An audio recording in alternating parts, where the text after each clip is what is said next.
Bonjour chers étudiants, aujourd'hui dans cette vidéo on va travailler un autre exercice de modélisation. Donc j'ai un autre exemple ici qu'on va essayer de travailler ensemble. C'est un exemple simple, d'accord, et on va voir comment y procéder. Donc je vais commencer par une simple lecture. On a une entreprise de parfums qui produit deux types d'articles, A et B, et en mélangeant trois éléments, rose, lisse et violet. Et pour chaque décalitre de parfum A, il faut 1,5 litre de rose, 1 litre de lisse et 0,3 litre de violet. Et pour chaque décalitre de parfum B, il faut 1 litre de rose, 1 litre de lisse et 0,5 litre de violet. 25 litres de rose, 21 litres de lisse et 9 litres de violet représentent les disponibilités de l'entreprise. C'est ce qu'ils ont en stock. Donc, ils ont cette capacité qu'ils ne peuvent pas bien sûr dépasser. Et la société a réalisé un bénéfice de 130 € pour chaque décalitre de parfum A vendu et 100 € pour chaque décalitre de parfum B vendu. Donc, l'entreprise cherche à déterminer le programme linéaire qui permet de maximiser le profit de son entreprise. Donc généralement, il cherche à savoir combien de décalitres de parfum, ou bien combien de parfum A doit-il produire et combien de parfum B doit-il produire afin de maximiser son profit. Donc je vais prendre une page vierge.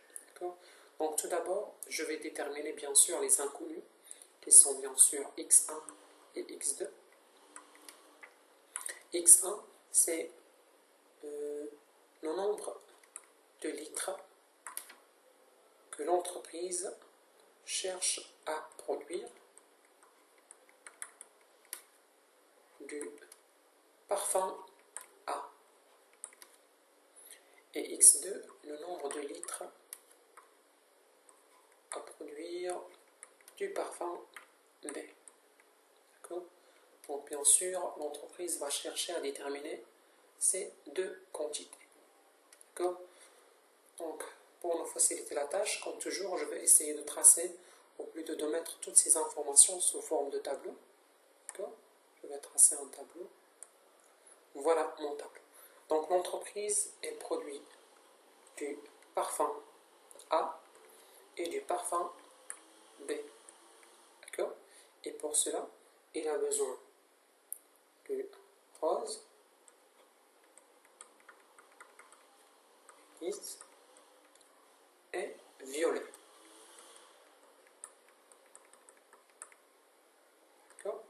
Donc pour le parfum A, il a besoin de 1,5 litre de rose, 1 litre de lisse et 0,3 litre de violet. Je vais le mettre ici. Donc pour le parfum 1, c'est 1,5 pour rose, 1 litre de lisse et 0,3 du violet. Je passe au parfum B. Parfum B, c'est 1 litre de rose, 1 litre de lisse et 0,5 litre de violet. Mentionne ici. Pour le parfum B, j'ai besoin de 1 litre de rose, 1 litre de lisse et 0,5 du violet. Donc la question qui se pose, c'est combien j'ai de cet élément dans mon stock. Je viens ici, 25, ou plutôt 27 litres. 27 litres. Et le lisse, c'est 21. Je mets ici. Et le violet, c'est 9. Je mets ici. Donc ces éléments, ils représentent mes contraintes. Ce sont les quantités que je ne peux pas dépasser. Donc ici, x1, x2. Et quel est le profit généré par le parfum A? C'est 130 €.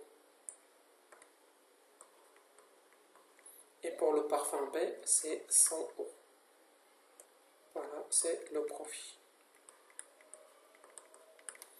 On peut commencer par la fonction objectif. On cherche à maximiser. Il se trouve ici, dans la dernière ligne. Donc c'est 130 x1 plus 100 x2.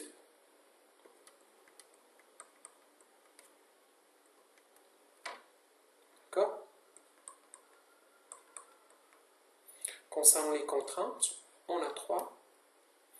La première, c'est 1,5 x1 plus 1 x2 doit être inférieur ou égal à 27. On ne peut pas dépasser cette quantité. Donc c'est 1,5 x1 plus 1 x2. Le tout est inférieur est égal à 27. Deuxième contrainte, c'est 1 x1 plus 1 x2 doit être inférieur est égal à 21.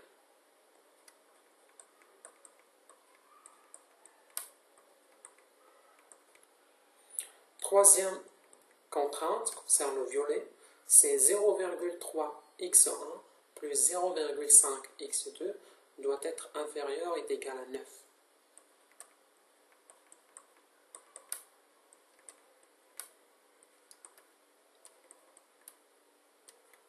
Et bien sûr, on n'oublie pas de mentionner comme quoi x1 et x2 doivent être supérieurs ou égal à 0 parce que ce sont des quantités.